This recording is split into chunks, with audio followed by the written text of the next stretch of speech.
Good morning, dudes. Now I'm gonna show you the proper cleaning tools when cleaning or repairing a computer. So, let's get started.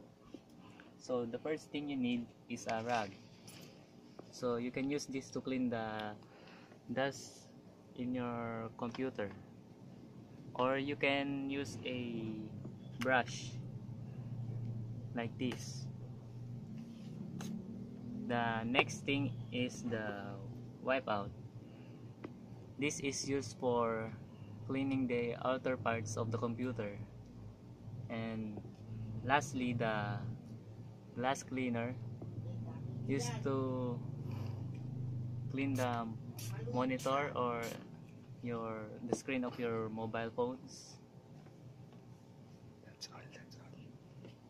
Alright dudes, that's all. Thank you for watching. Bye. Ay, kaya mga ano. Pwede yung trim yan.